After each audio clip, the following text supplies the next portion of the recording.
くべきか心にうずく形のない何か本当のこと隠し続けいつもそばにいること選んだ街も全て受け入れよう君とならば差し違えることさえもいとわない神々の想像を描き譲れない戦いに挑むこの命惜しくはない僕の瞳に映した最後の人は君だと願って守り抜く想いの強さが神を打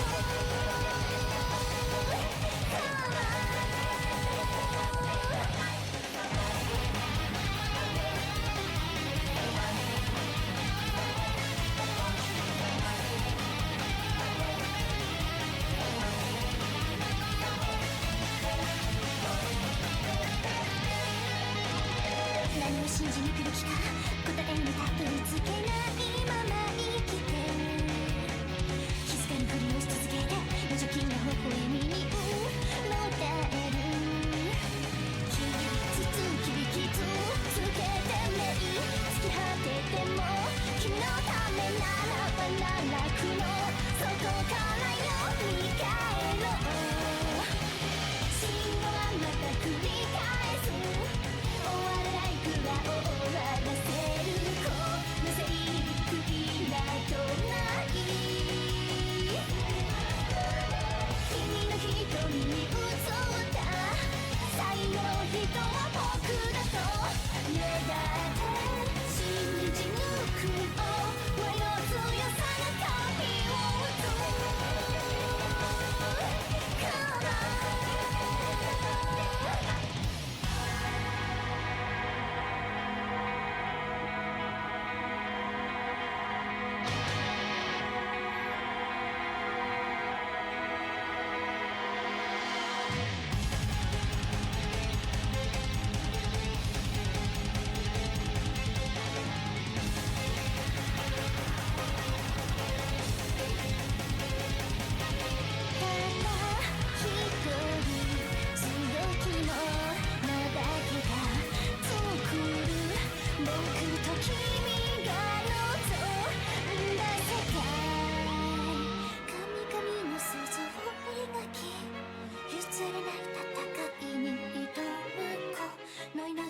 惜しくはない僕の瞳に映した最後の人は君だと願って守り抜く想いの強さが神を打つから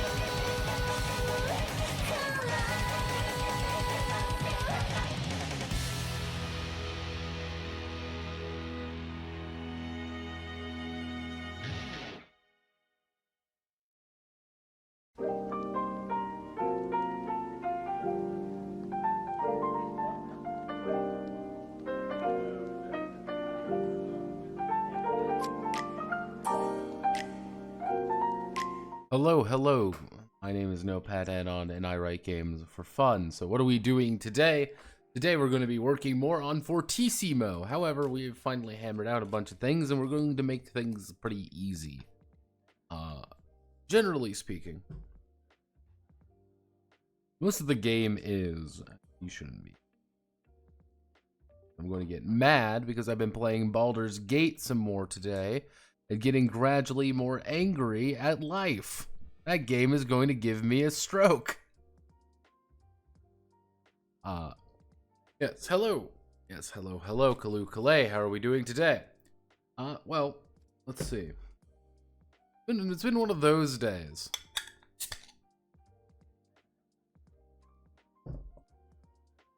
One of those days where time stops meaning anything and I drift away.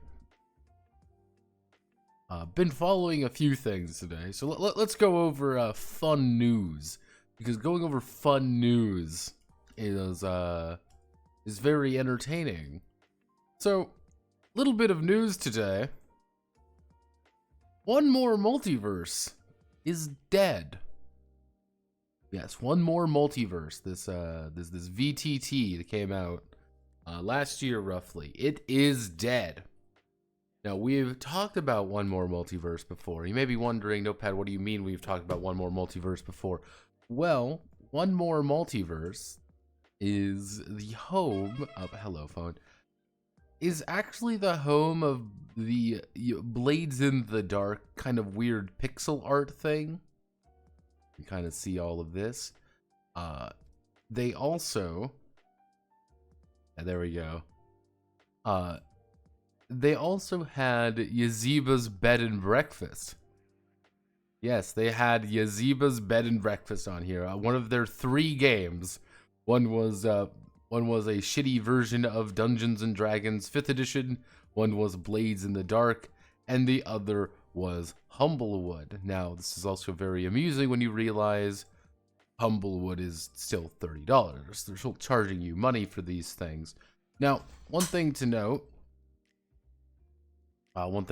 very easily is that they are dead now. Their company has collapsed, they ran out of money, and they have pretty much said, oopsie doopsie, we are shutting everything down, we are not sustaining our money. They ran out of money.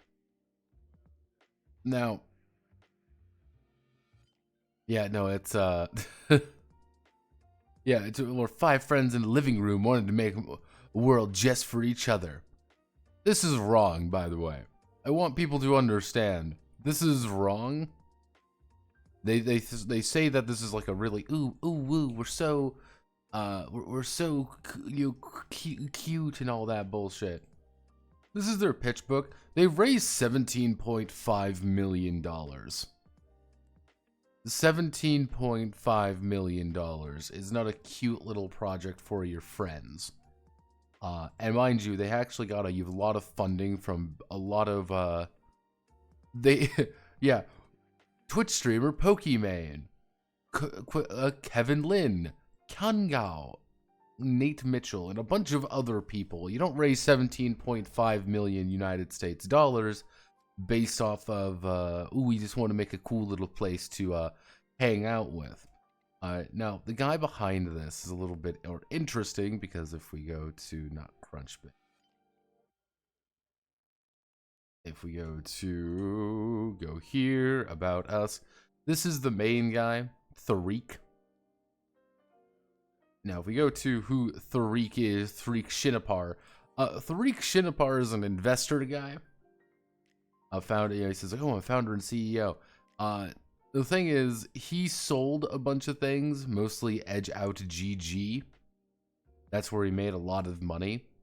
Rocket Insights, he was an MIT guy. This was the big thing here, which was edgeout.gg. Because if we go here, edgeout.gg was actually a League of Legends thing. Now, this is also amusing because if we go here, you see he's actually working at Metaplane, play-to-earn gaming platform. Yeah, he got into that, because why wouldn't he have gotten into this? Yeah, trust the powers of your business. Yeah, a bunch of analytics stuff. One of the other things is, like, this was his big thing, was multiverse, and this is why he really cares about multiverse. It really wasn't. Even if you look here, the story doesn't quite add up either.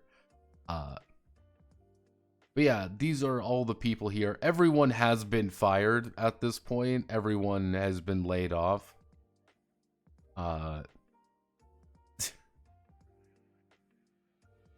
Yeah, everyone's like, oh, I'm so sad that they shut down. Where it's just like, motherfucker, they were never going to make money.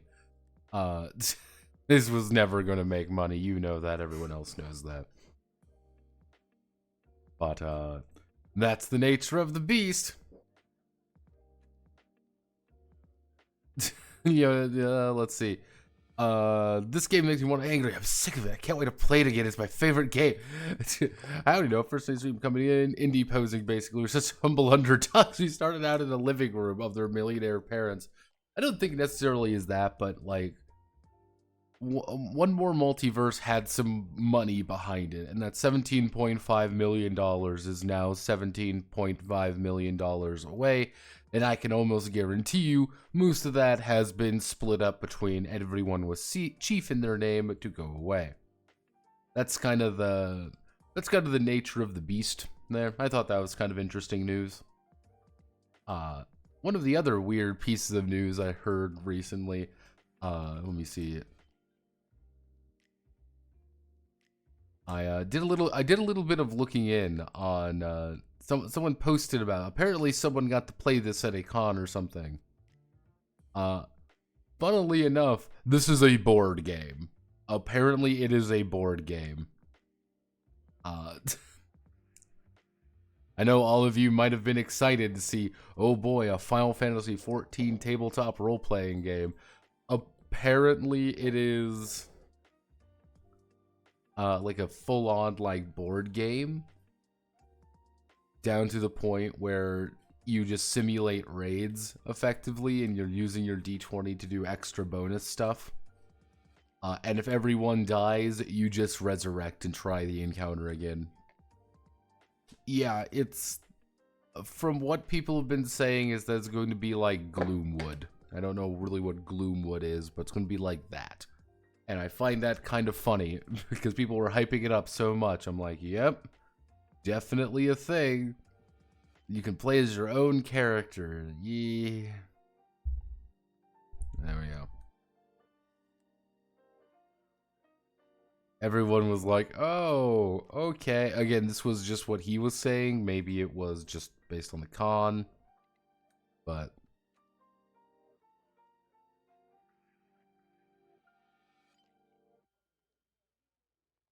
Gloomhaven? Gloomwood.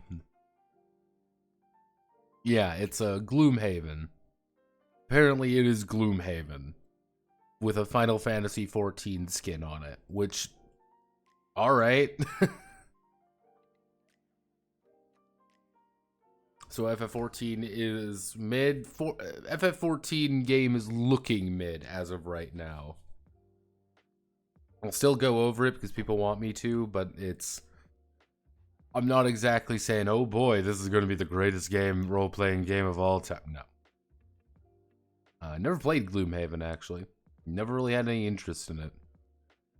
But yeah, that's all the fun news, really. That's nothing else really fun and exciting going on today. Excuse me. I know someone's probably going to, let's see. Also, I would like to thank Anna Shash for following. Thank you very much. Don't knock Gloomhaven. It's really good and makes gazillions of dollars, enough plastic monies to rival the trash island floating in the ocean. Yeah, I'm not surprised. Again, I'm not surprised. I've heard nothing but good things about Gloomhaven. Doesn't really seem that interesting to me. Not my thing.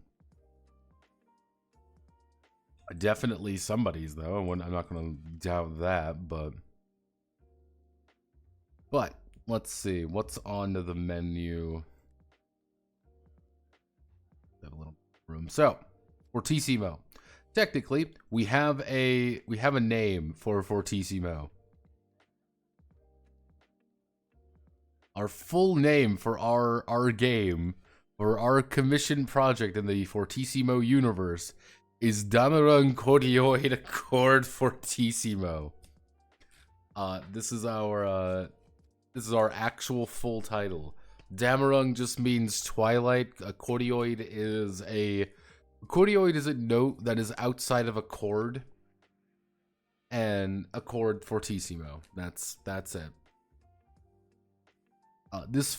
This does fit the naming scheme of almost every single one.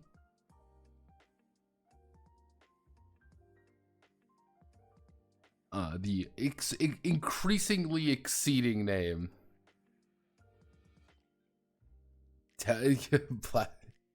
You know, the one Spanish people use. Yeah, it's one of those ones that I'm like, okay, we need the correct name, because if we're to give you an idea, as I've talked about before, Fortissimo is a visual novel franchise by a company called Lacrima, and there are 4 versions of the first game. There is, there is Fortissimo Accord Bousevere. Then there's Fortissimo EXA / Accord Bousevere, which was voice acting, had voice acting and an ending. Then they released Fortissimo EXX Accord Nachtion Phase, which was released. However, this was an 18+ game, so later on they released it a second time called Fortissimo / FA Nachtion Phase. And later it was Cadence Fermata / Accord Fortissimo.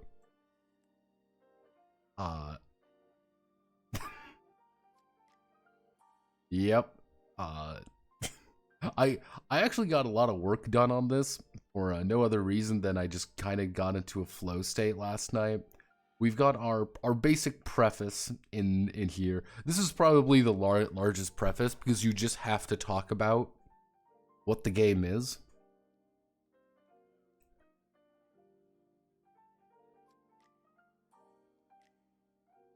Will there be opposed CBT rolls? No, there will be no opposed CBT rolls. I think. American English is the best because everyone else adds their dumb homebrew to our superior alphabet. Damn straight. See, after this, we end up with the actual, lore section. Here, let's explain what these are. Let's explain the background conflict. Let's explain the first game. Let's explain the second game. And then let's explain my bullshit fan fiction of the mythical third game. Yes, the mythical third game that doesn't actually exist. No Ultra Instinct, no thrilling CBT combat, you've fallen off. Billions must die. Billions must dev. Notepad has fallen. Billions must dev. See, this is where things get a little bit complicated. Because, this is my, effectively my bullshit, fan fiction to make this work. Here's Freya, everyone. Hey, everyone say hey to Freya. Look at her go in her weird, half battle armor dress thing. Because we have to be anime as fuck. Yeah. This is no Fortissimo. There is no Fortissimo 3. But, that is our basic situation here. Thank you, Cole, by the way, where we actually had to get a really, as deep as lore is physically possible on this, because generally speaking, Fortissimo lore operates off rule of cool. This is a problem because rule of cool doesn't obey logic. So, generally speaking, we have broken everything down into this. It is an attribute D10 system with a take of the highest. These are your attributes. What I mean by a take the highest system, let's say for example, I have a 6. I have a 6 in something. I'm going to roll my dice, roll my dice, I'm going to roll it. Click, click, clack. So, I've rolled a 1, 3, a 4, 5, a 3, and a 9. Cool. I would take my 9. That's all that would take. Those other dice go away. We don't need them anymore. That's the most basic idea behind it. Now, each of these are going to have a set of sub-skills underneath them. I was thinking about 4 skills each. I think 4 skills each would do a relatively reliably,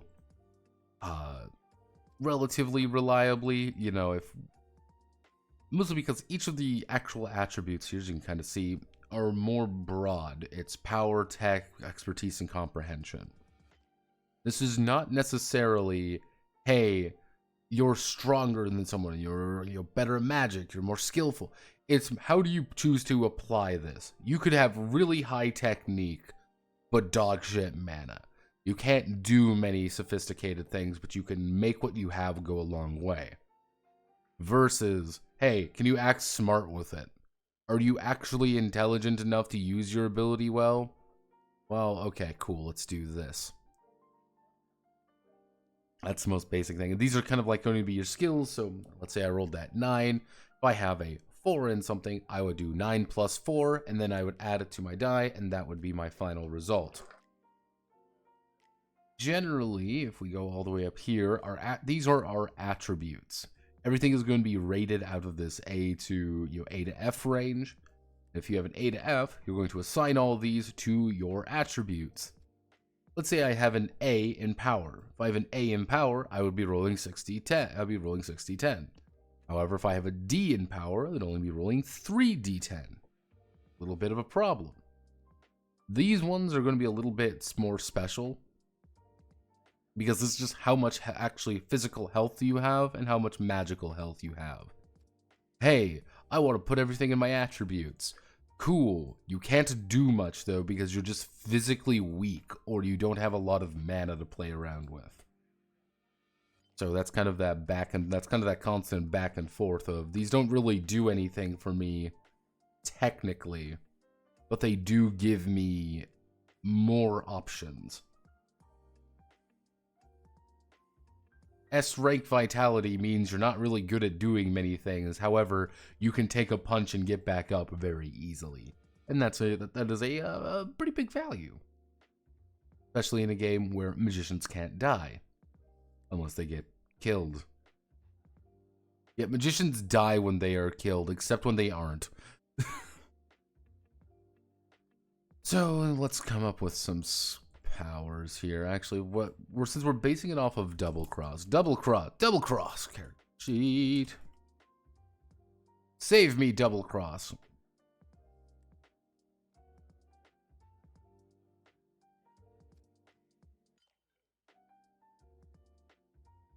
Because I actually like double cross because it's pretty good.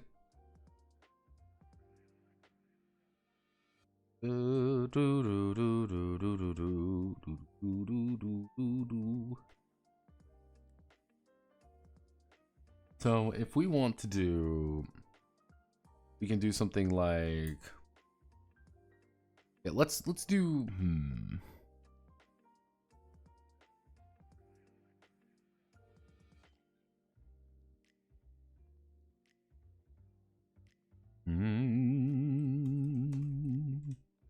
athletics, agility.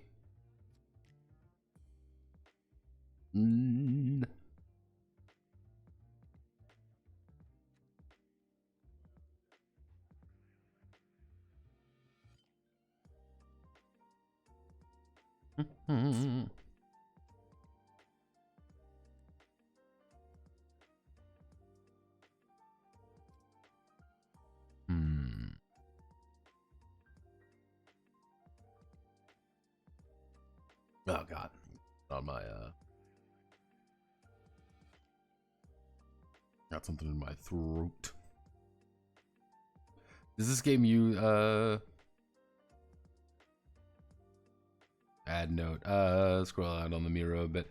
Does this game use the same resolution system as Double Cross? Yes, to a degree. We're going to be changing the aspects of it quite a bit. What's up, Scribble? What's poppin'?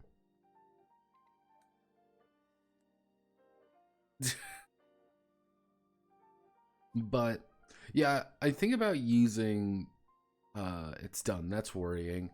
I thought about using double cross because that's what the commissioner tried to actually run and get this game in before. So I'm like, okay, we've got some things to actually work with here, if anything. So we can use the basic idea, because what I would want is we could even do something like 3 skills each, but each one has one open skill. that you can write anything in technically with. So I was like, I'm like, okay, what's the best way to so actually, if we're working with power, so it's like, let's try, because one of the things with this is that we're trying to do anime bullshit combat, because anime bullshit combat is the entire, like, lifeblood of Fortissimo. And that's where things get a little bit hectic. So I don't know if I actually want to put in... No. Hello, Manly. We've got a Manly, everybody. Say hello to my strongest soldier. Ah. Ugh. Oh, God. See, one of the things is most of... Anytime you're using your magic, you go up here. Anytime you're using your magic, what you're going to be doing is you're actually going to be choosing whatever it is to be your... Whatever it is going to be your skill in it. You're still going to be rolling your actual abilities, but it's like, oh, hey, I'm really skilled at doing this, so I'm going to be adding a bonus to it. I'm going to be getting something out of it.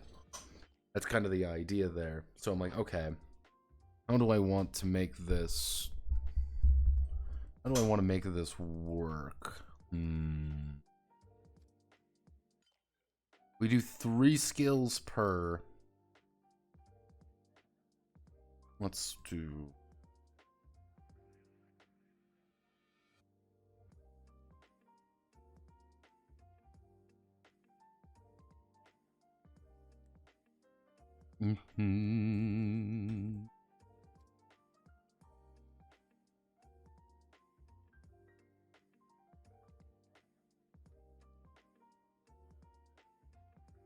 It's very hot in my... No.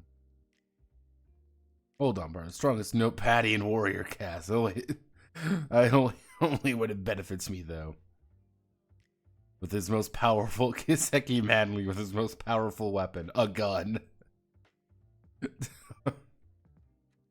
Yeah, still I don't quite know how I want to do, like, what's the game plan with designing my face, but that's half the fun. Let's see, what am I working with? What am I working with here?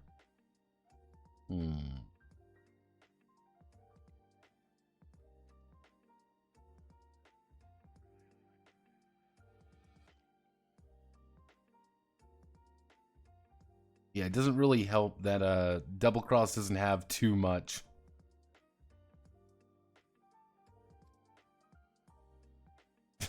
Double Cross is oh, hello, Double Cross. Let's see. You know it's good when you have Mr. Gone getting it involved. So let's think. Comprehension is mental application. So actually, I guess we could put in if we want to put in, it would be persuasion.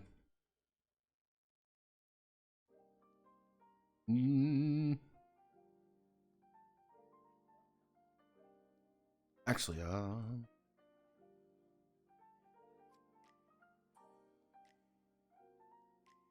negotiation, charm, and with its open skill being circles. Actually, no, that doesn't work. No, we could do...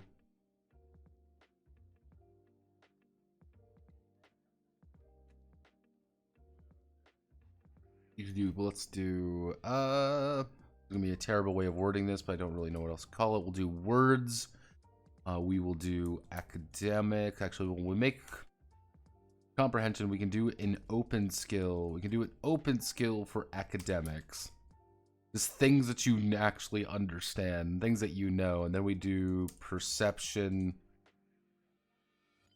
Being able to speak to someone, having decent perception. Mm.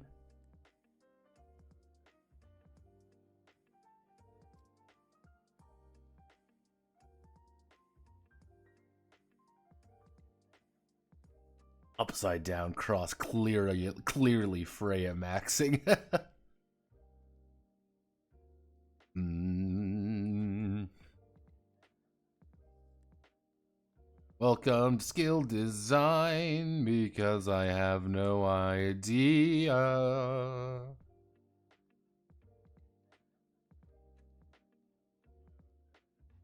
Let's see, what am I working with?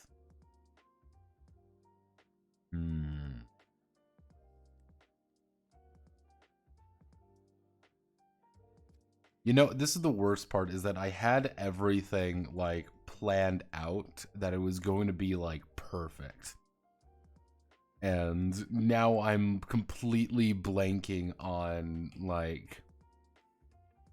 No, not that. Now I'm completely blanking on what to put down. This would be,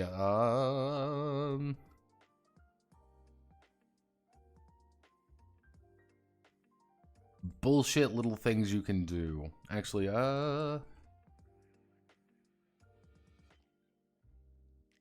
this would be,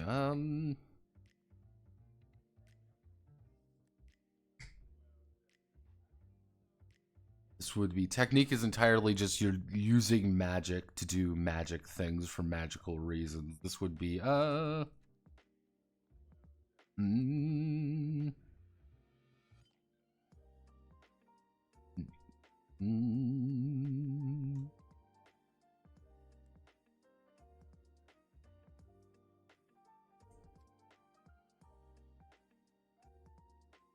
actually, no,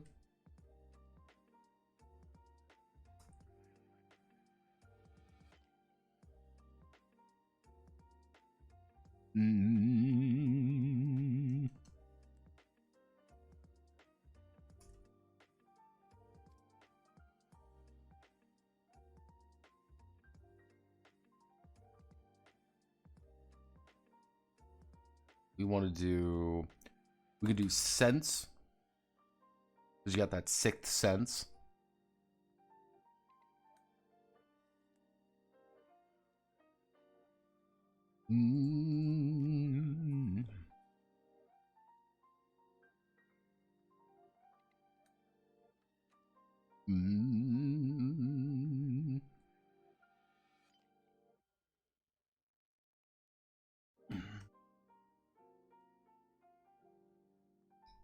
Athletics, agility, I'm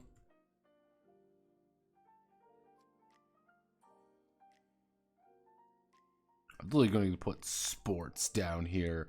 Like, literally, like, are you just good at doing certain things? Are you an accomplished runner? Are you an accomplished this? You just put down whatever sports you're good at.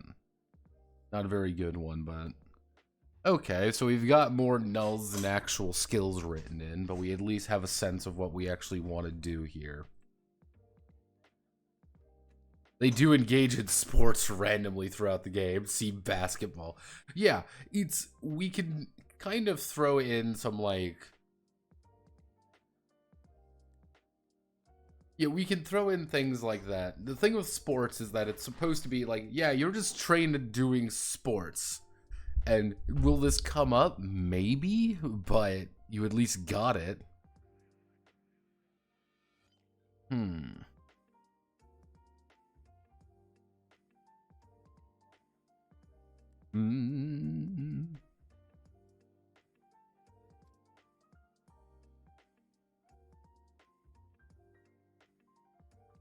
We just put raw combat.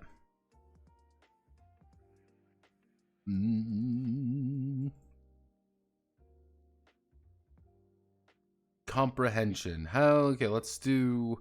What would be a good way of doing expertise? Expertise is supposed to be the idea of, like, you're just good at doing things. This is using your hands to... The best way to think about it is this is you using your hands to do things. I want to use my hands. It's,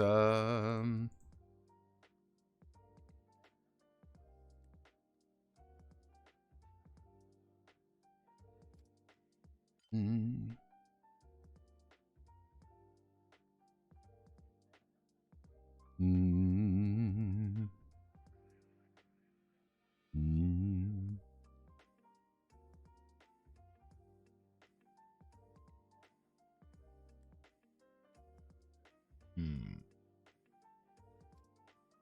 want to use my hands to do something. What am I thinking of?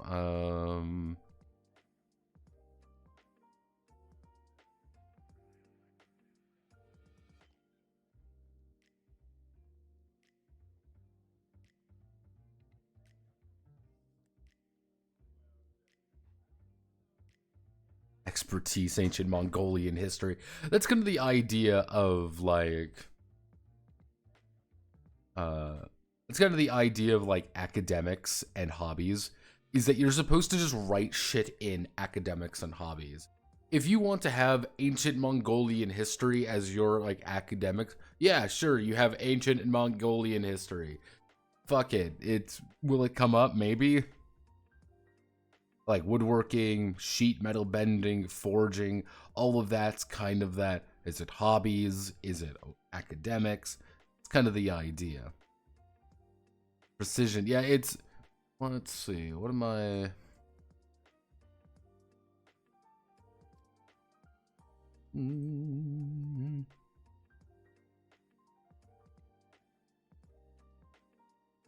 Actually, what we can do is...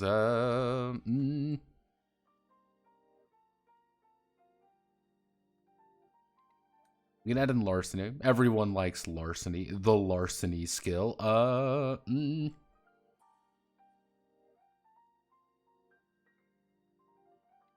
Aim.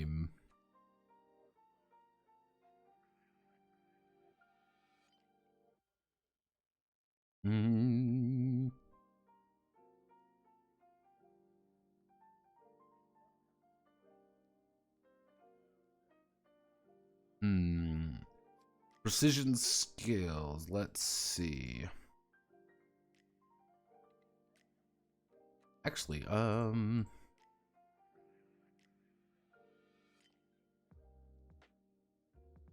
technology. That's always a good idea to have a skill.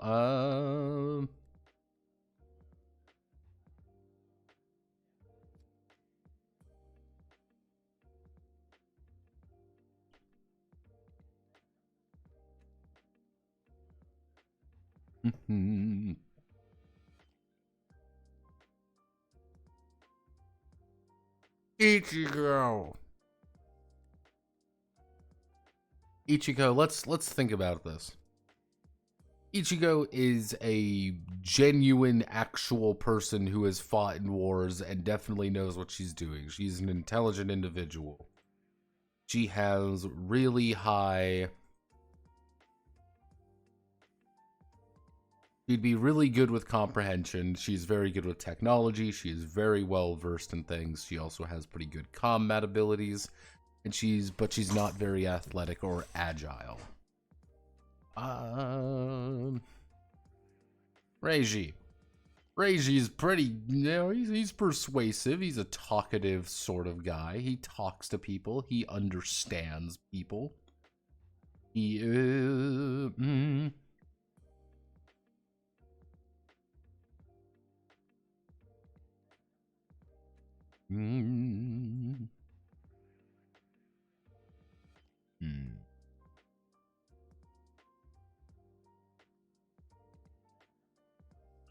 Hey, what am I saying? What is Fortissimo? What is so forte?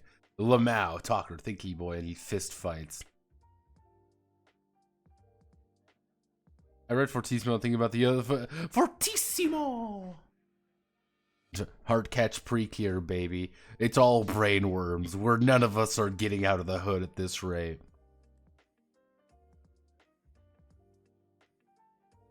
Talker, thinky boy, he fist fights. I guess, sense would be there. Actually, we can do,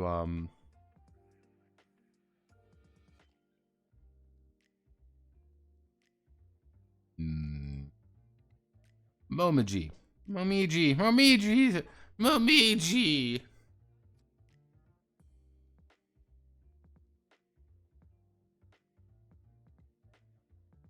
Kiss you.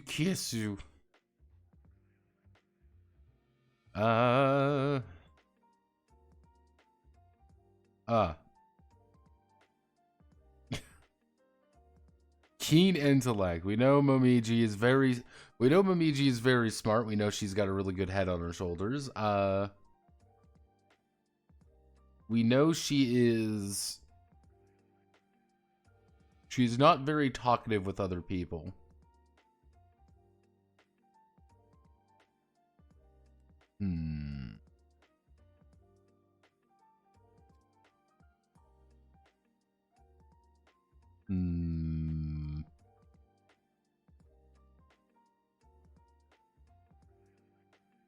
Actually,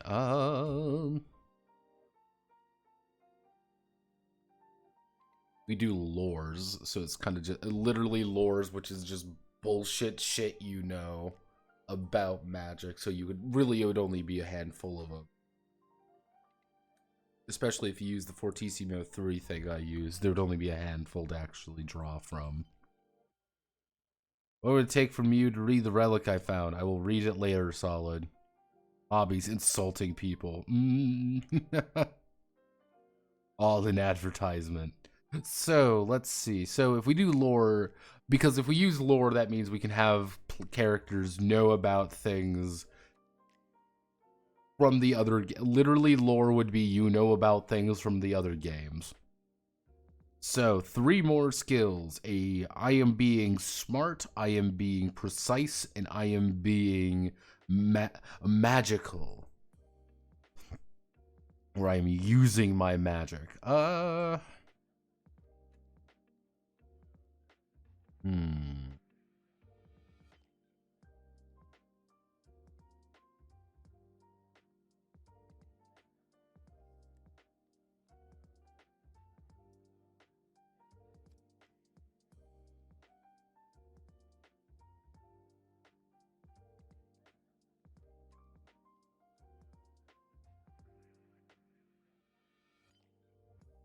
Oh god, what would be a good way of wording this? It would be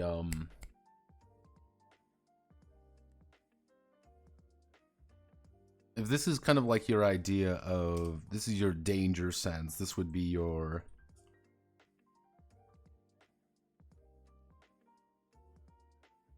it's kind of a weird thing to think about, but it would be like, here's your danger sense.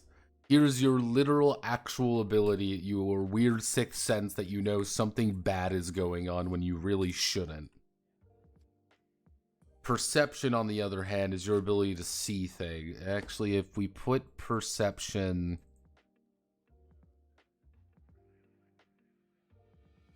We put perception down in expertise? No. No, we put perception down in comprehension. We keep sense up here because sense is your ability to sense magic bullshit going on. Perception is going to be your ability to actually see shit going on.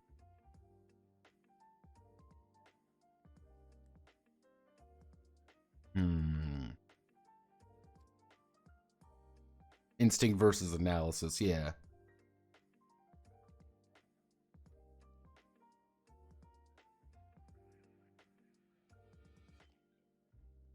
Honestly, we can call this analysis.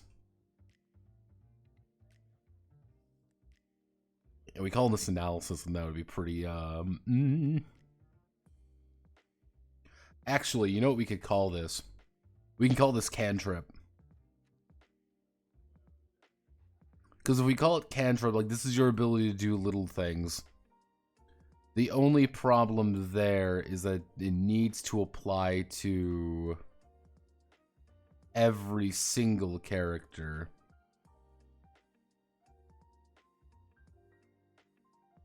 Miuria Chrono, SS super cool, blue spear gun, clock tower, other armaments.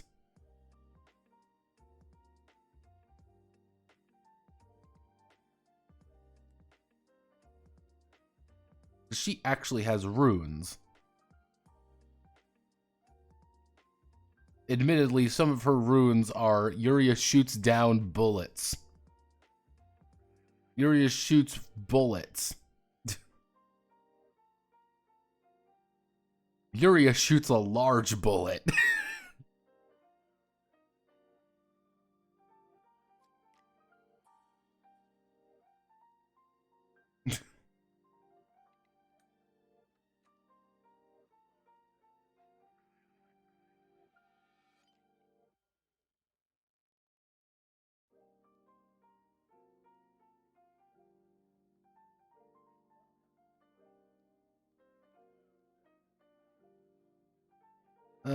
D&D, instant D&D cells seething. His cantrip would be able to use, like, yeah, if you use the idea of cantrip, spell of any kind, which is read same forward and backward, it's a witch's trick. I guess we could call trick as well.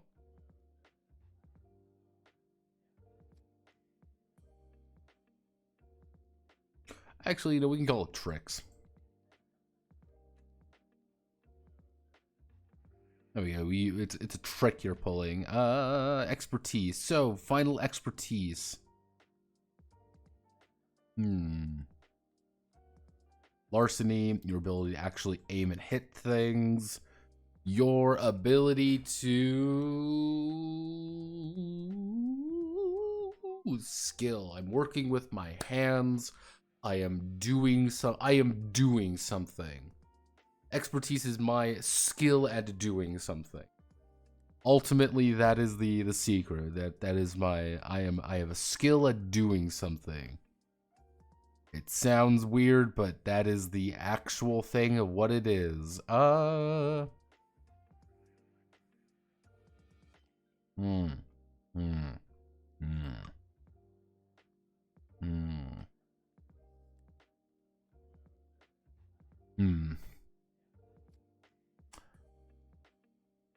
Magic internet machine.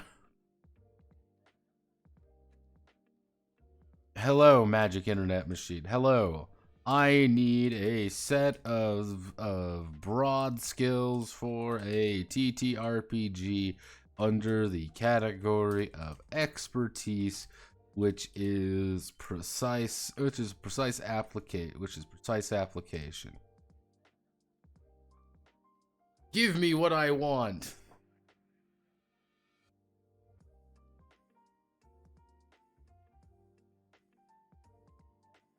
Okay, that's not what I want, but we could make it work.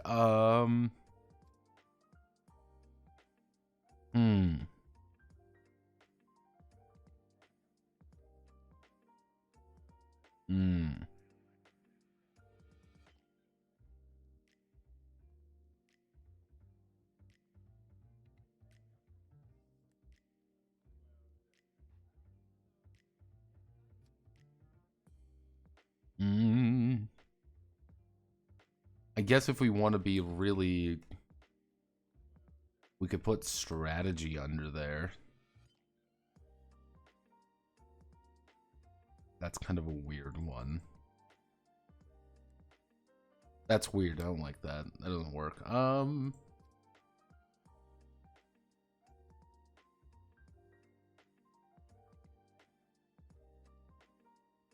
Magic internet machine, do your job again.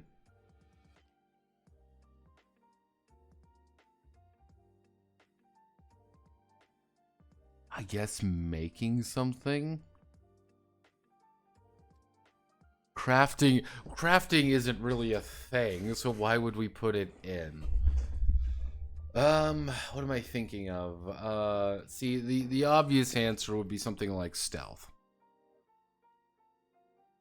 Like you're just a stealthy, sneaky person, and larceny is your ability to pick a lock, open up something, or pick a lock, sleight of hand. It covers a lot of different things. Stealth is your ability to remain hidden when you don't want to be seen.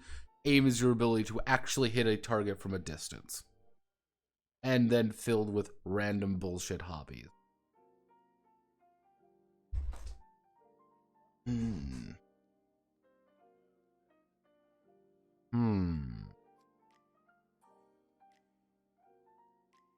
Actually,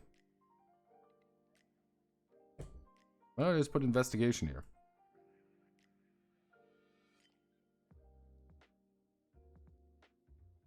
That's your ability to actually do some investigating and actually like look around and learn some things. Yeah, that works. Yeah, go me. Yeah, why don't we do that? That works perfect. So yeah, here's our basic skills. It's not final, but it should work for now. This should work functionally speaking as its own independent entity.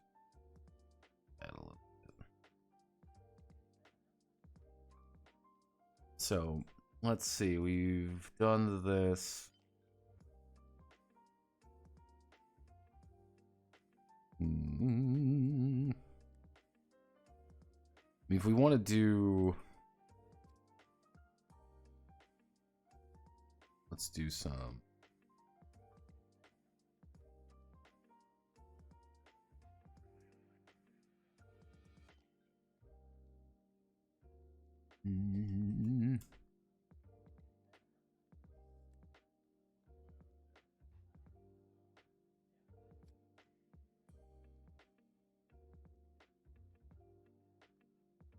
Okay. So, I mean, if we're looking at this, I mean, if we're looking at, let's go to any dice here real fast. On average, we're going to have 3d10, keep 1.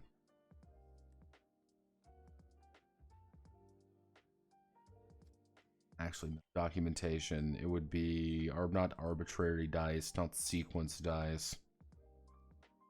Let's see, dice collections, no, not the basics, exponential, variables, conditions.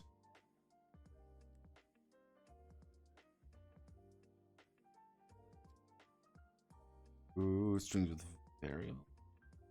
No, functions, recursion, introspection, sequences. What am I fucking looking for? I'm looking for, can I do even keep the highest?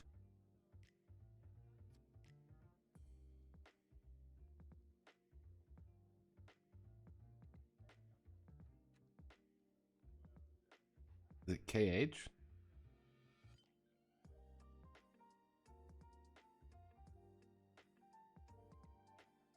Because if we go, it would be, if we obviously output 3d10, it might have function library. That's why. Oh.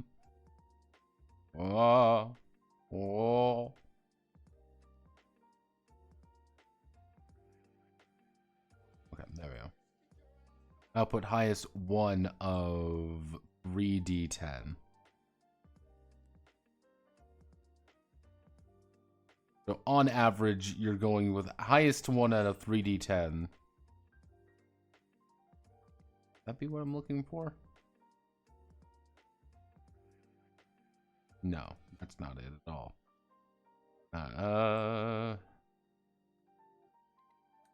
No, that's not what I'm looking for at all.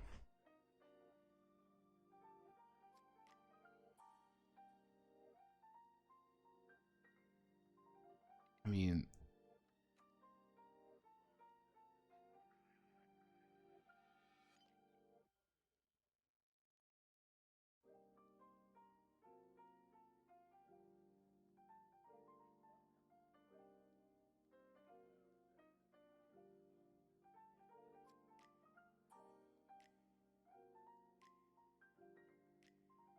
you'd be skewing toward highest.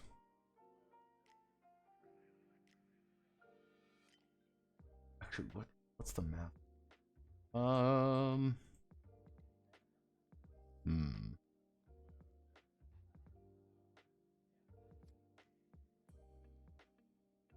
Fortissimo, yes.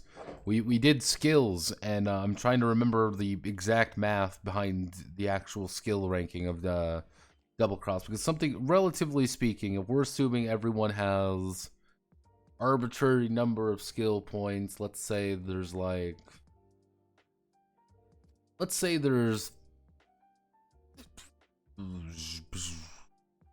2, 3, 4, 5, 6, 7, 8, 9, 10, 11, 12, 12 plus 4, 12 plus 4, that would be 16.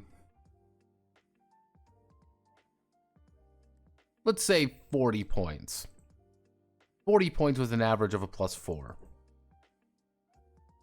So let's say, for example, our easy is a 10. No, easy is like an 8. And we scale up from there. So AVG, an average.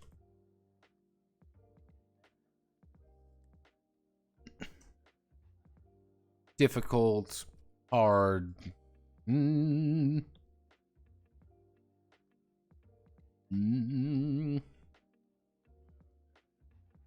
Actually, no, it would be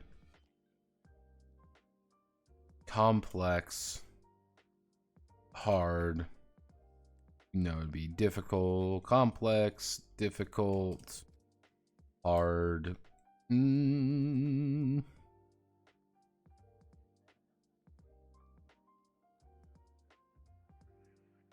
If we do this, increases by 4. Again, just 4, 8, 4, 8, 12, 14, 18, 16,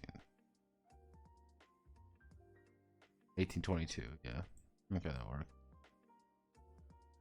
D10. It is a D10. Take the highest. I should put in the idea that 10 explodes. 10 explodes. We do the idea of the 10s explode. That means higher difficulties aren't impossible.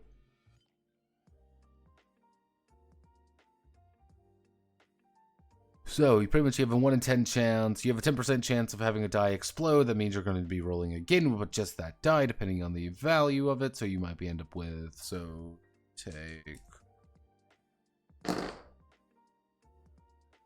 it would be 9 plus 4. I would have rolled 13. I would have hit an average pretty easily. If I roll again, 8 plus 4 would be 12. I would hit average. Actually,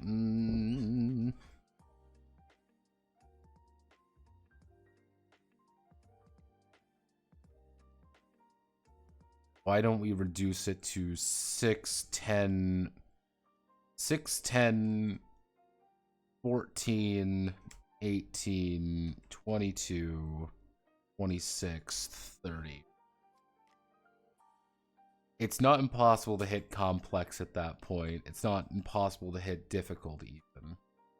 It's hard, don't get me wrong, it's hard, but it's not impossible. Give them 40 points to distribute. We can give them 50 points to distribute among them, with the encouragement be like, you're good at like a handful of things, but not everything. You are explicitly good at a handful of things, but never everything.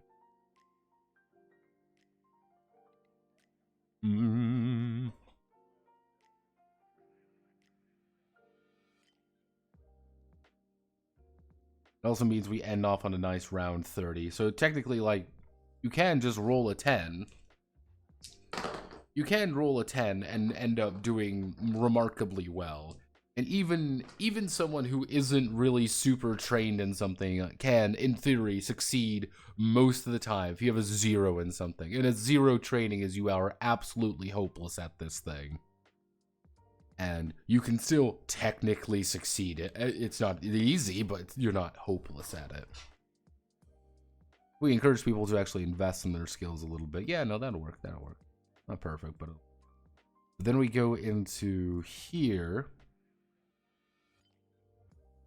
If we're working with this correctly, pretty much if we think that our magic / miraculous weapon is kind of like inadvertently our class. This is what we do, this is how we function. So let's just say, for example, we have a weapon class magic. We have weapon magic weapon. First things first, we need to choose type of weapon. We need to choose what type of weapon we're actually working with. This is going to influence a lot of little things going forward. Bigger weapons are more expensive, but they hit a lot harder. Then we have the idea that we have bought this weapon and we're going to get X creation points, or X magic points, or honestly, we could probably call it like not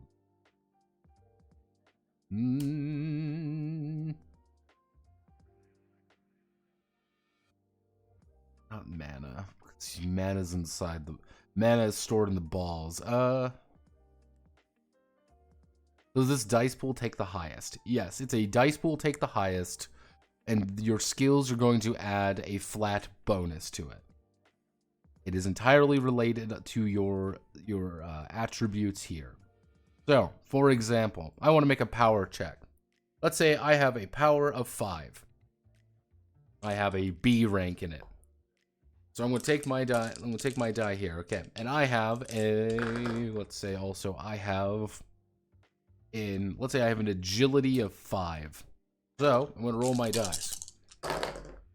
So rolling dog shit here. I rolled a 1, 2, 2, 3, and an 8.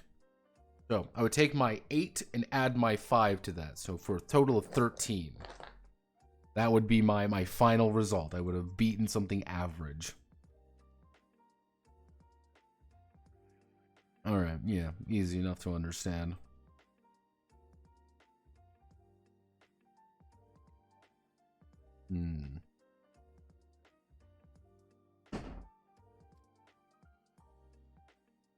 Arguably, the numbers feel a little bit low. It's weird with all these, like, it's usually weird with take the highest systems. Because it's like, oh, well, every DC feels inextricably low and inexplicably high as well. So we do this. So we have X, we'll just call it for right now creation points. Creation points are going to inform our powers and abilities with that chosen weapon. Now we go up here.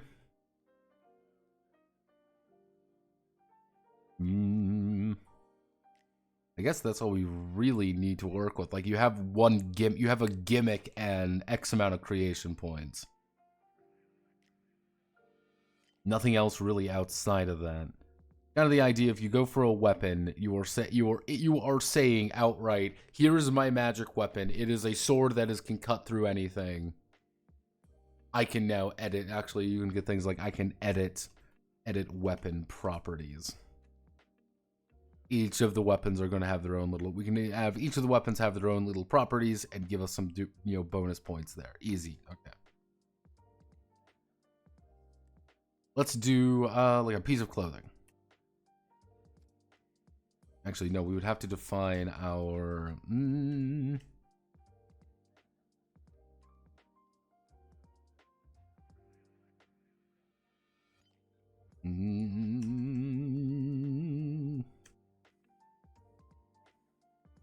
Piece of clothing, which would be we would have our magical durability, X creation points.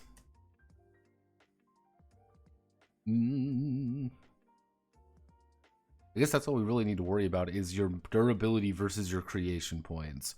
Certain ones of them, so the simplest one to understand. So if we use the even like a mundane item as our baseline, which is just a item. Let's see. So if we want to do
Mm.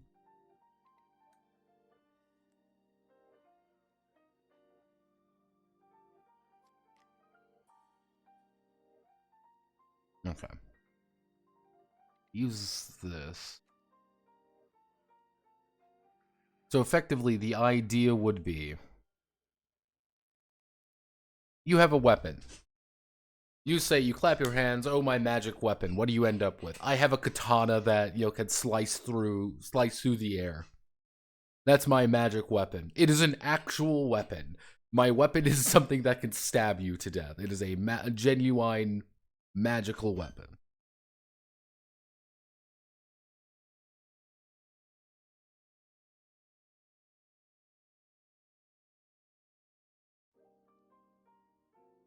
No, no.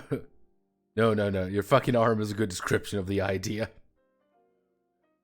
So, cool. I'm dumping my points into making sure my sword is something that can pierce through God and, pierce through the heavens. Kind of thing. We are over customizing our cool sword to do over customized bullshit. If we're a miracle user, our weapon can, we're fucking Jetstream Sam effectively with a miraculous weapon that we say, show me a good time, Jack, and then you fucking fight a wizard with it. All right, easy enough to understand. Your weapon does not have a lot of health, but doesn't need a lot of health because it has very high versatility. We can make our weapon do a lot of different things. Because not only are you using it, you don't have to rely on your powers, you don't have to rely on anything else. You just have a gun. You just have a sword. You have an axe. You have something. A shield, on the other hand, is the same idea. Few creation points, high versatility. The thing is, the shield has a lot of health. You get fewer creation points. You don't get as many. You can't really customize the shield a lot. The benefit of the shield at the end of the day is that you can eat a lot of damage with it. It is very good at soaking damage. And that's something that you need to do. However, you have to remember, soaking damage is killing you. So that's something you have to say, okay, maybe we don't want to use the shield in that way. Clothing. You get a lot of ability points with it. You get a lot of ability ways to make sure that your thing looks really good. One of the benefits of clothing is I can just, wear it. I can wear it. It's glasses. It's my little cloak that I put on. It's my invisibility cloak or whatever. Pretty useful when I have the ability to use my invisibility cloak and I run up to you really quick, skitter scatter up to you really fast, clap my hands together and I, evaporate your arm because I'm surprise, I'm going to make your blood invisible. It's like, all right, cool. That's something there. It doesn't have a lot of health though. You can't eat a lot of it with it. It is fabric. It is something that is inherently not designed to do that. However, if you dump a lot of those creation points into giving it a lot of health, it's that you're instead replacing it with, hey, I clap my hands together and get power armor for a bit. I'm very durable, but I don't have, my runes are non-existent. I don't have any superpowers. My superpowers is that I am now in a glitter boy outfit. I am now in a glitter boy suit.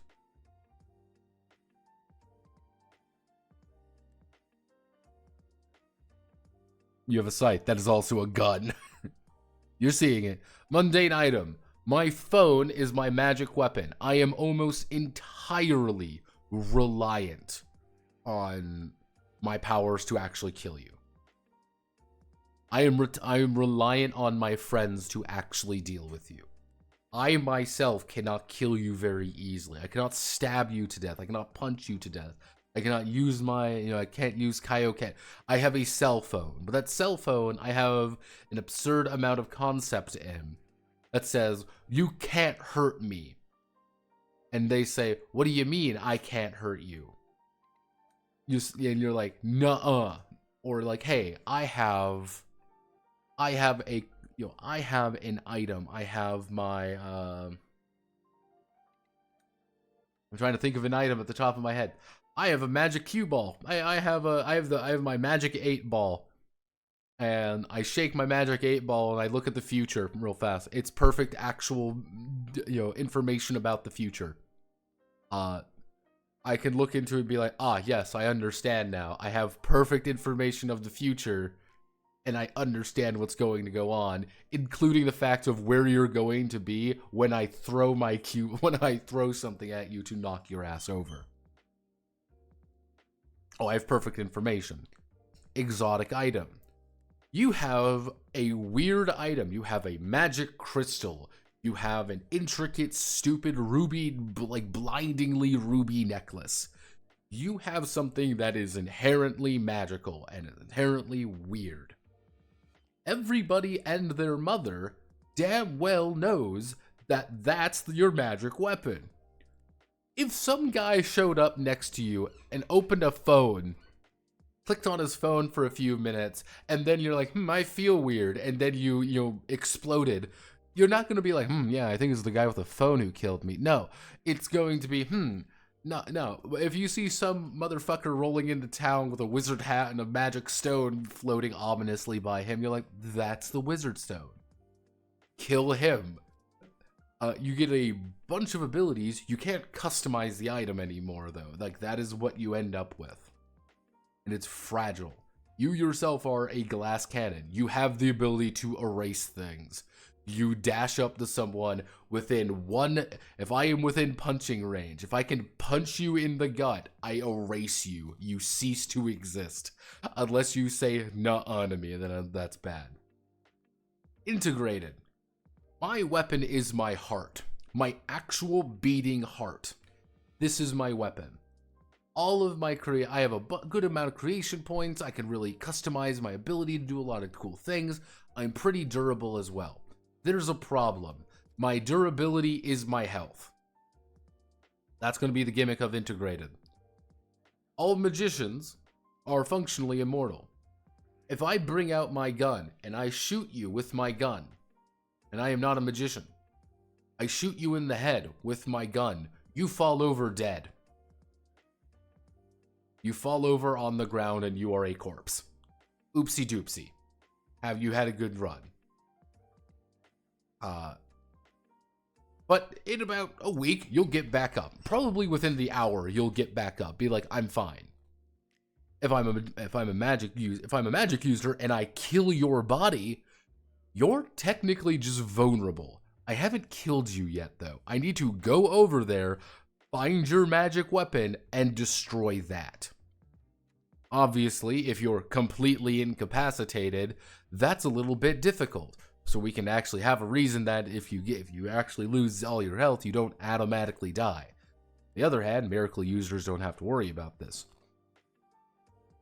Being integrated means you get an absurd amount of health. There's a problem though. All of the rest of these health is going to be ablative. You've taken 45 billion points of damage. You throw your shield up and you take 1. You take 0 damage, but your shield goes down by a point. Your shield hits 0, it's destroyed and you die. Your exotic item hits 0, you die. Your body may die, your weapon may never, you cannot die. Integrated, you just add whatever your integrated health to your base health. Yeah, you're a lot tougher. You can survive a lot more conflict. There's a problem though. You don't. You hit 0 HP, your fucking heart stops. They be like, aha, they rip your fucking heart out and crush it. That's the problem with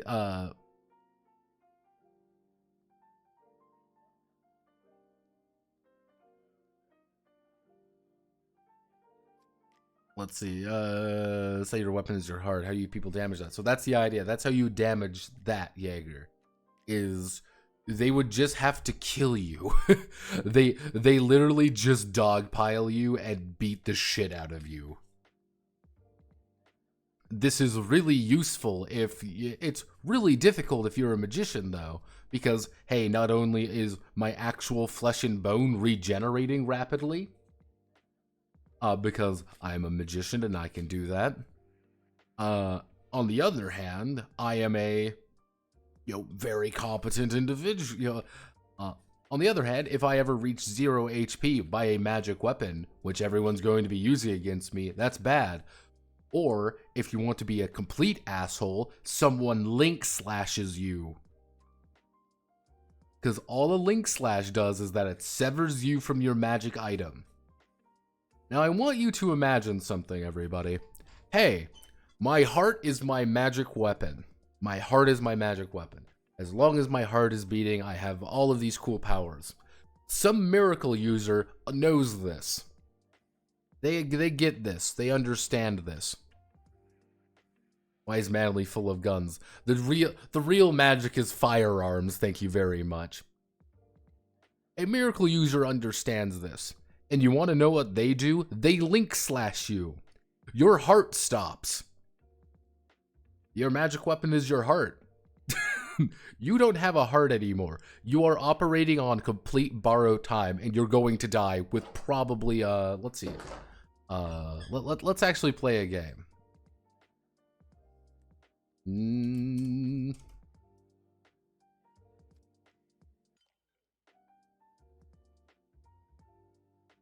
Let's see. It starts within the first minute. 10% each minute longer. Literally, your heart stops beating.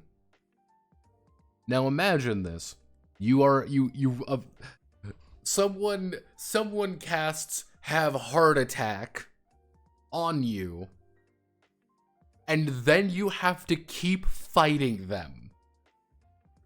That is the danger of an integrated weapon. It's fucking cracked.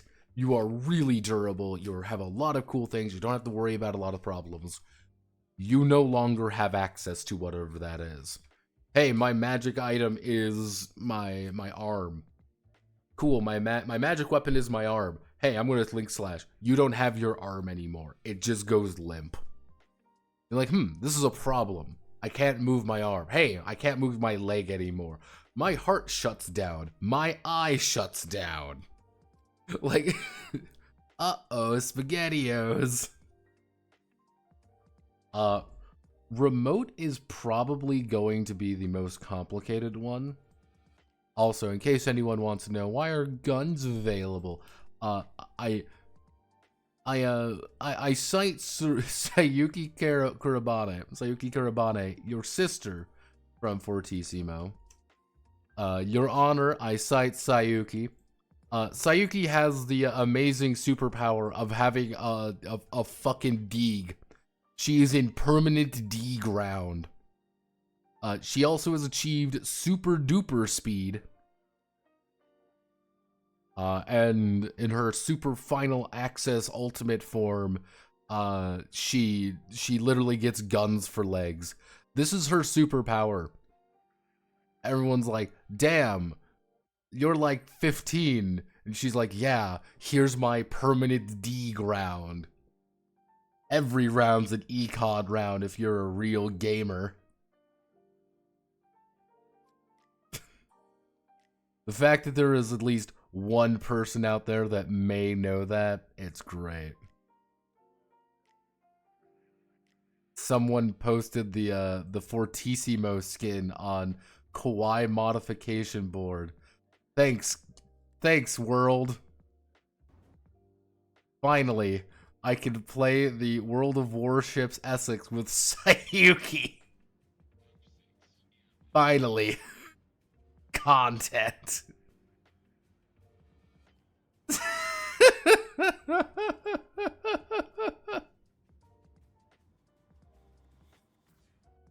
Oh goodness.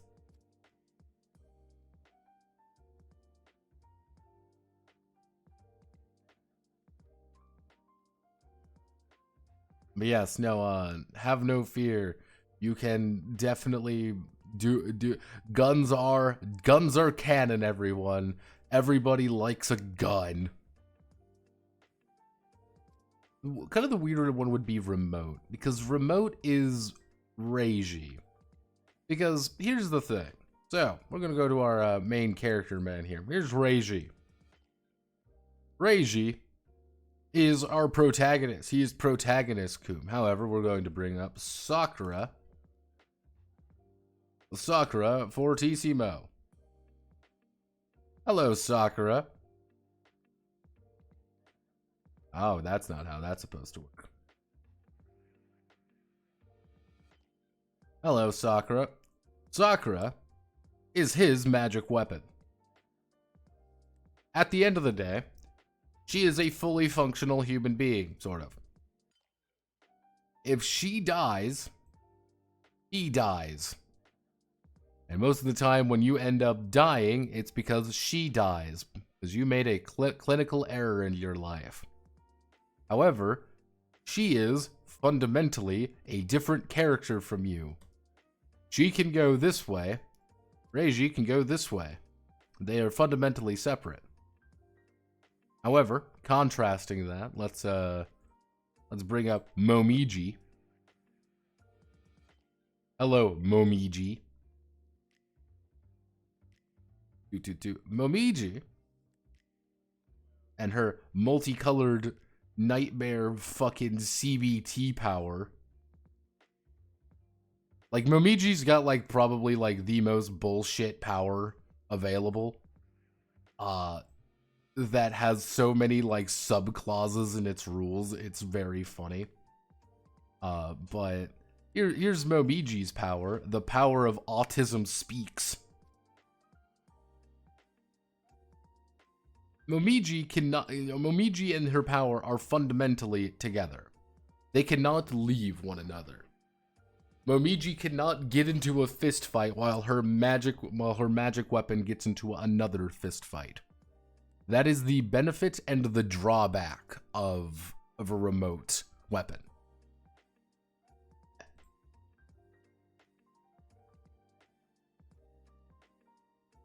She is a, fundamentally speaking, a remote weapon is a weapon that is a completely independent entity that is incredibly powerful, that has all of your bullshit techniques that you do, in addition to all the other bullshit techniques.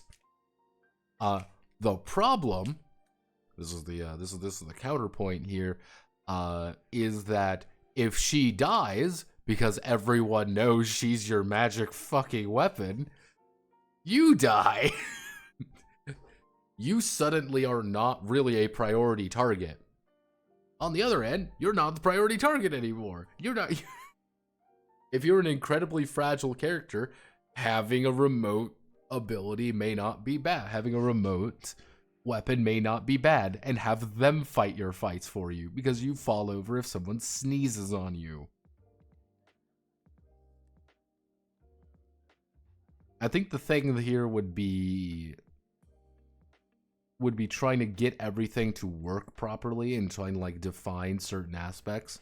I can tell you right now, this is going to be like, let's spend like a week on, let's spend like 2-3 days, and it'll just be me in dead silence swearing incoherently after this. That's what we would be working with here. It would be swearing incoherently after this. And I guess I'm trying to think of any other abilities or anything like that in addition to all of these. I genuinely can't think of anything else immediately.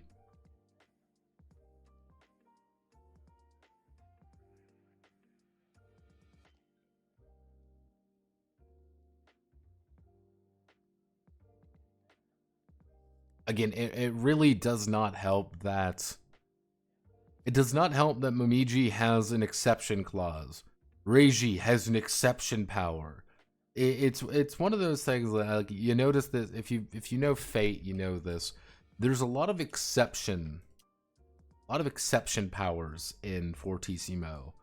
Well, remote magic weapons are well, this is an exception. Because Reiji is this.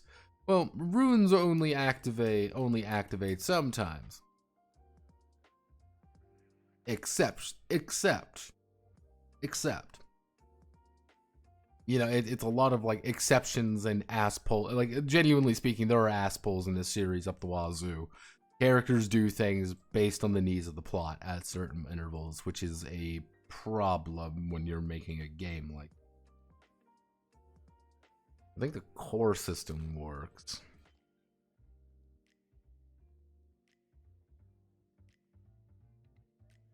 See, I almost want it to be that they don't get an exception. That's the joke.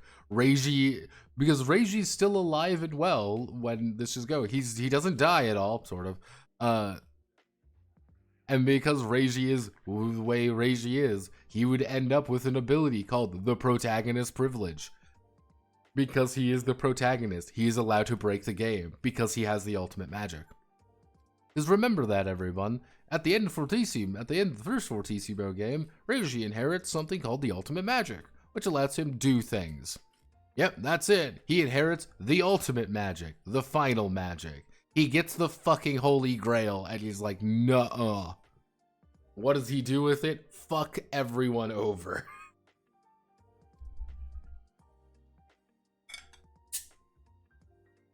That's where you get characters like Odin. Odin has the ability to throw Odin has the power to throw a punch at someone. You may be thinking, that doesn't sound too impressive, Notepad, till you realize this is the power of a punch to destroy the planet at 30%. But he can go up to 100% and focus it down to a pinpoint position of one person. And not blow up the planet. And he does. And then he goes like, no, I'm going to go even further beyond. Because I fucking hate you. I'm like, oh. Uh-oh, SpaghettiOs. Fucking Odin's a dumbass and he's going to blow up the planet.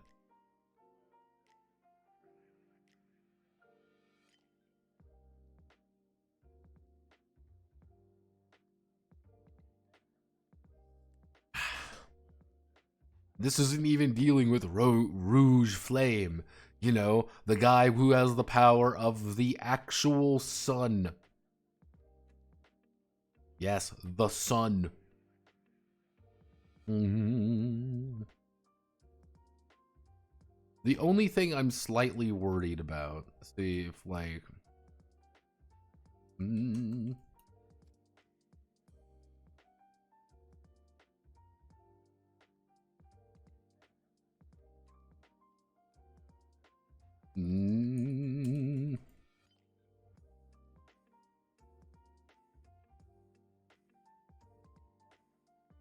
Mm.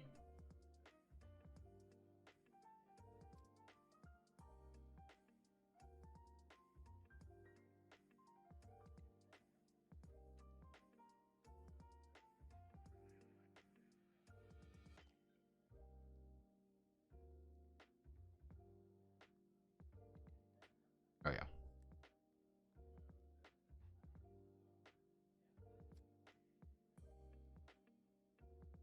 Hmm.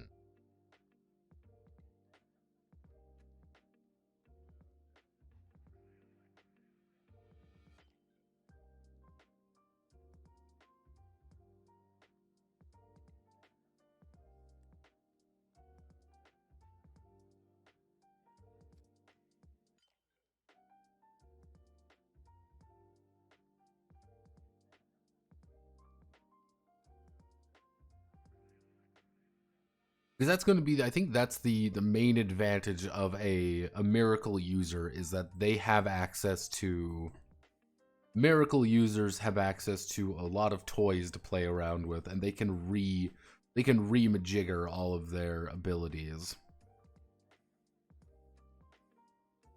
Ooh, whoa, didn't mean to do that. Let's...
Nuh-uh purchase. Nuh-uh. Well, I have the everything proof shield. Nuh-uh. I've got the sword that can cut anything. Nuh-uh. That is your concept. You want to buy concept. Well, we were going to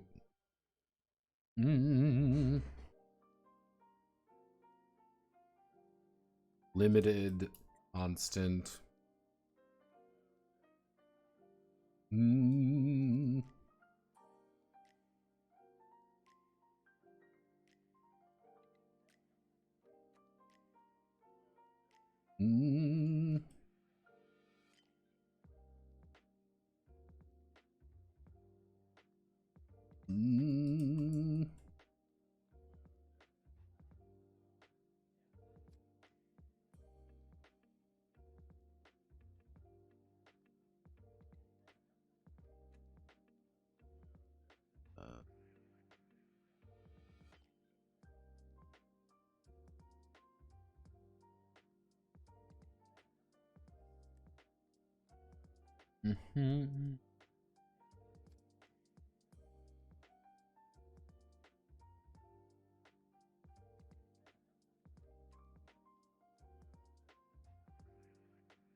Actually, no.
I've done. Your concept gets cheaper the more qualifiers you get to add to it. You level up by removing something from it. So ancient Roman pottery control upgrades into ancient Roman pottery to pottery control.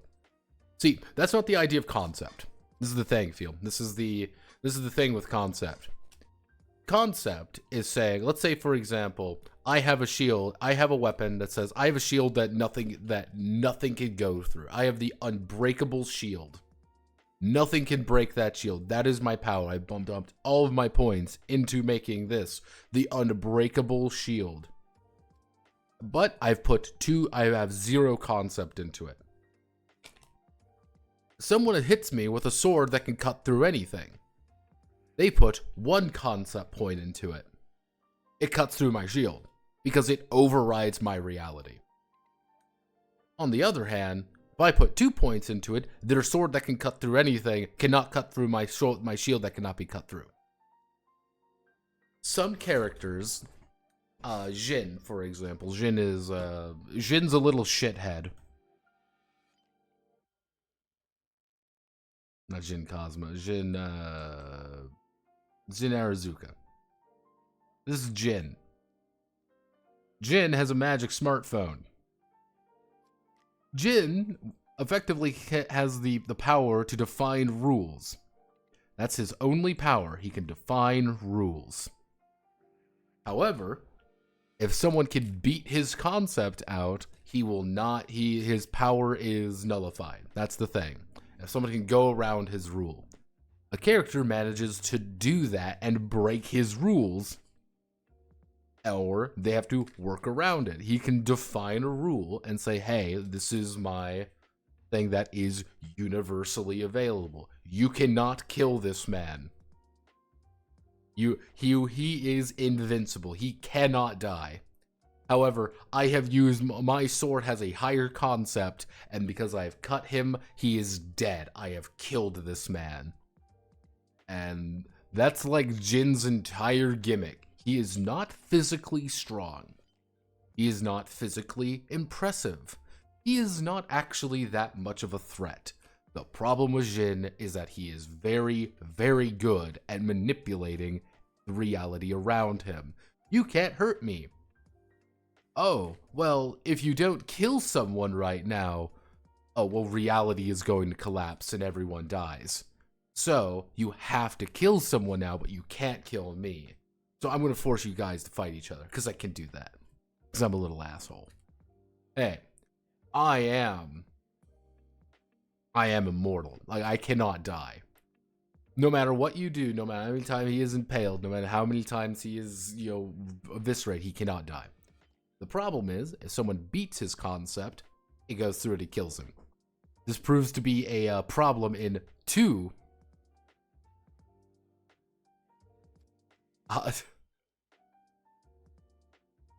But then, legitimately speaking, he gets bamboozled twice because he's like, this guy cannot die because he can only put in 1 order at a time. And because he does that, someone cuts through it and kills his shield effectively. So he's like, oh, I'm gonna run away now. I'm gonna run away because I'm scared. And then he gets ambushed by a woman who ties him up, and he can't access his phone. He can't make any orders, and then he gets eviscerated. This kid dies immediately. If he is ever ambushed and he cannot issue an order, he can get immediately nay-nayed and killed. Immediately. And that is like one of his big issues. Yeah, it's things like, oh, I can't kill this guy. Man, however, I'm not going to kill him. And it's things like that. That's kind of the idea of concept, is how much do you go over? The problem with concept is, fundamentally speaking, concept 10 is the exact same as concept 1 if the enemy has concept 0. You've burnt 10 points. You've burnt multiple points to build up concept, and you'll always override everything. But the problem is now, you don't do any, like, you've burnt points that could go elsewhere. It's kind of this weird, it's not a trap option necessarily. It's a paranoia option. Well, I'm paranoid. I don't want my ability to get fucked over. So I'm going to invest a lot in concept. And if you go against people with concept 1 or 0, that's bad. But if you go against someone who has concept 11, it doesn't matter if you have concept 10 or concept 1. You're going to get over it. That's kind of the back and forth there. Like, how do I manipulate reality now? And how things go horribly wrong. This is why Fortissimo is bullshit, by the way. If you must know.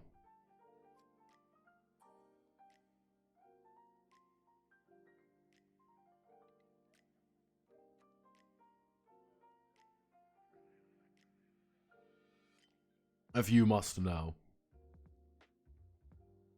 Because you are working with terms like that. It's great.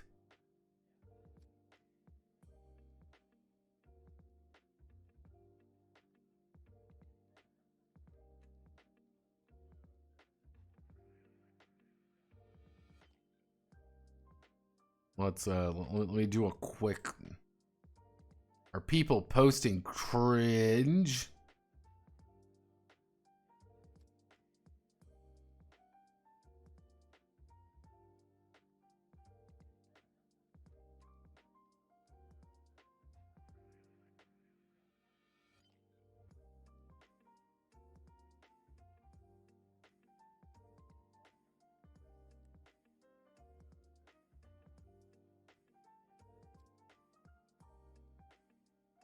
Oh god, people are posting cringe in my server as usual.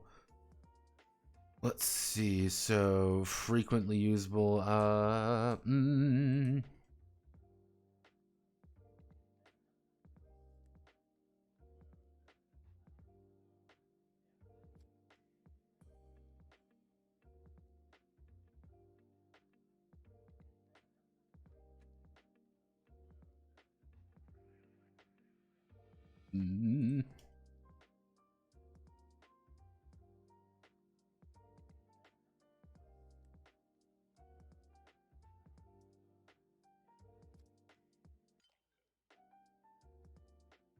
should put a note in here. This is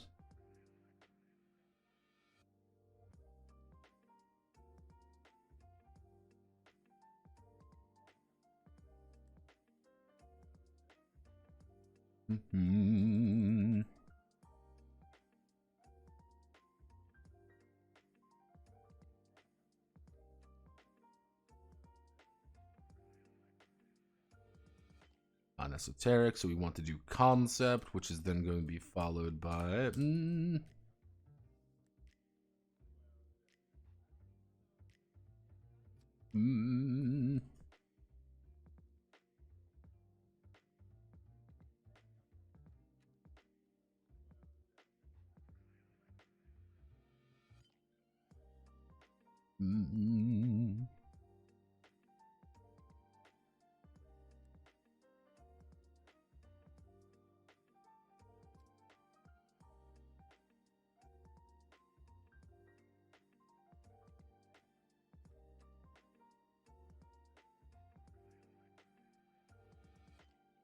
okay.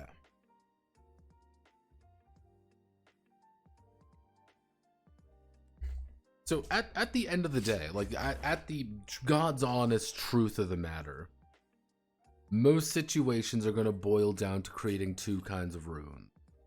You're going to have your non-esoteric runes. My non-esoteric rune is I am using, Jorgemunder Hammer.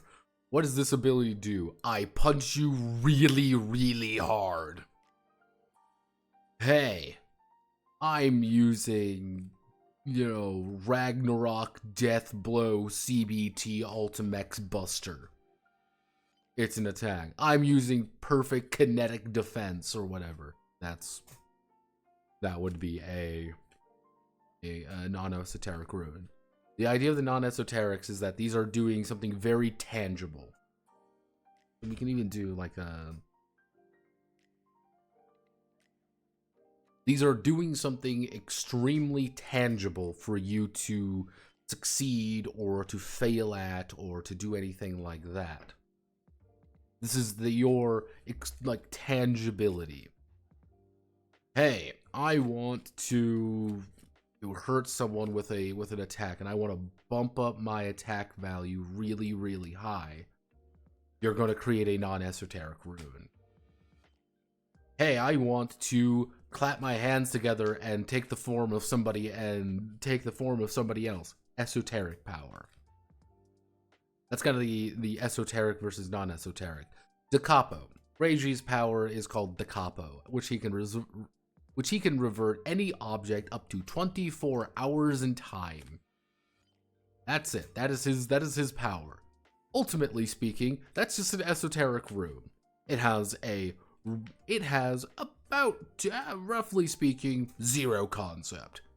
If something can't do it, it won't override. It doesn't really override anything right at the start of the game.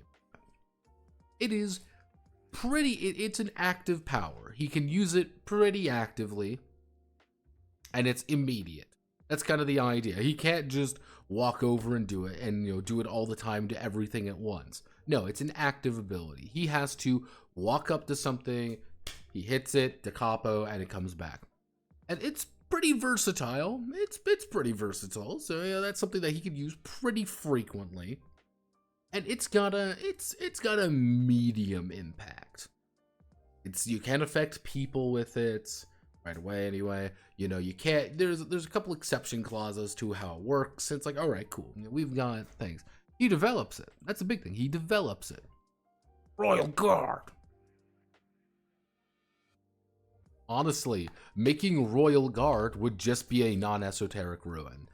You are saying, hey, no, I am going to Royal Guard. I'm dumping everything into block for this half second. It costs like 2 mana.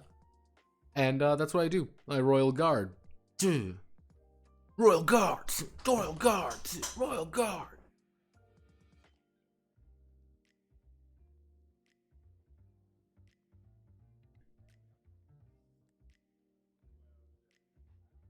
So yeah, da capo isn't difficult to make. We don't need da capo to be difficult to make. That's kind of one of our limitus tests there is, can we make a da capo? And if we can make it, it's working. The other one would be, can we attempt to create,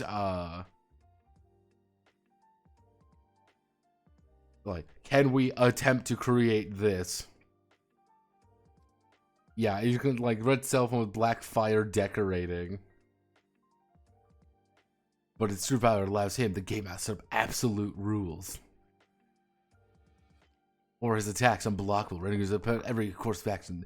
The only way to oppose this encounter with higher magical power. When Jin achieves second access, Galahorn changes the form of a touch phone.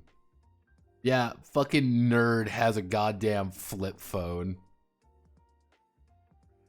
Yeah, he could use fire, but it's not anything useful.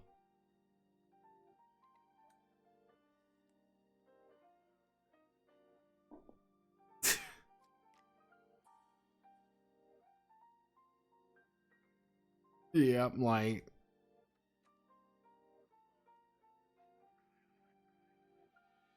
yeah.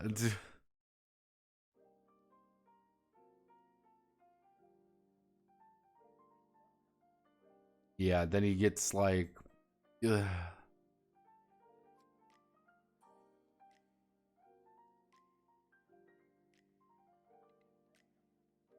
You can get, again, everyone's got bullshit superpowers, so if everyone's got bullshit superpowers, you need a way to mimic bullshit.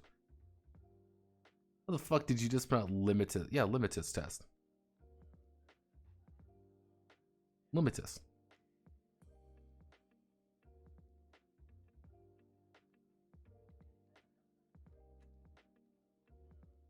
Yeah, limitus.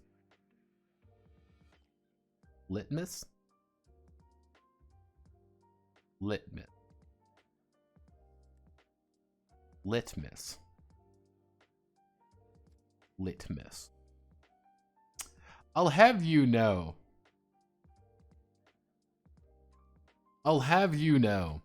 My entire life, I've been believing it's been called a limitus test. That's what it was actually called. I can't even say it now. I have to say litmus test. Limitus test. I just put an extra T, I and T in there. Limitus. A limited test. That makes sense. I just never thought about it. You've ruined this for me, Spartan. You've ruined litmus testing for me. You've ruined it for me. This is what happens. You ruin things for me. But yeah, no, we let's see.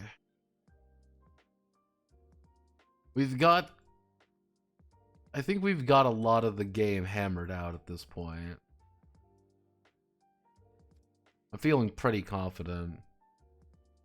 Most of them are pretty easy to actually understand. Like, honest to God, most of these are pretty easy to understand. It's just going to be it's going to be chart autism, to be honest. It is going to be chart autism of me standing there and having to write out all of this. And that's going to be the problem, and that's going to be the big fun. Get ready for big fun.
I am disappointed.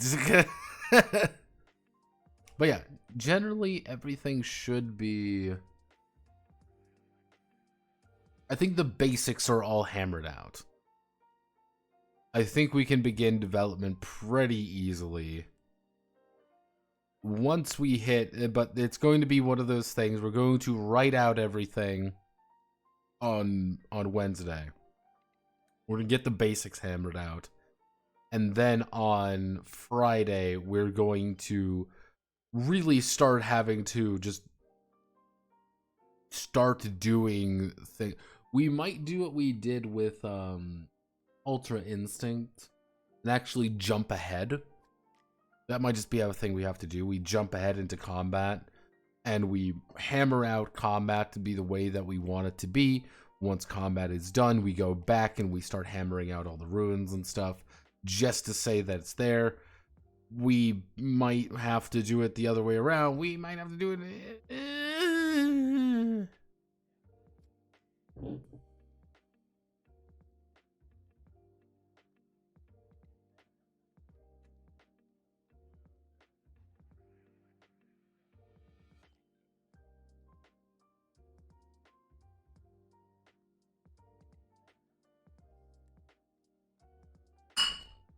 Alright. I'm going to call it there. Thank you all for watching. My name is Notepad Anon. Hope you have a wonderful rest of your day. Godspeed, good luck. I will see you all on Wednesday. Tomorrow I'm going to be working on a video about a game I wrote, Brave New World. And then on... Shut up, Spartan. You don't have to do this to me. I'm an innocent man. But gonna work on things for Wednesday. Wednesday, the video on Brave New World will come out. That one's gonna be pretty easy, I think, hopefully. And then we're going to do for Friday, we're going to have red markets. Next week is going to be a little odd. I'm going to tell everyone that because I'm leaving on Thursday. Thursday is when I leave to go to the Florida experience. So what's going to happen there is there might be one video on the one video next week. There might not be. I don't know. It kind of depends on how things kind of hammer out there. As for, let me do a quick once over. As for everything else, don't forget to vote, as always. Democracy demands sacrifice. We can let's take a quick look at the polls real fast. Let's see what the proletariat are voting. 58 responses, overwhelmingly in favor of iron caskets. Well, not really overwhelmingly in favor of metal saviors. Flag bearers got that. Double, ooh, we've evened the votes out for the Animu double feature. 50-50 right off the bat. Do you want sexy anime nuns or do you want sexy old men? Now we've got your chance to vote. This is what we want. This is what you crave. The notocratic process. Yeah, we've I've crunched the numbers a few times. Iron Caskets has mogged Boots in Mud. It's over, Kings. It was over before it even began. After getting mogged, it has earned its stars, you could say. Here, let's do a quick death look at for the patrons. We've got another patron vote there. Uh-oh, we've got another patron vote here. Let's see what we got. We've got some fun things here. Oh my, we might be able to tip the balances around. Oh no, I don't know, Kings. A lot of democracy out front, because democracy demands blood, and sacrifice is what we do. Godspeed, good luck, and I'll see you later.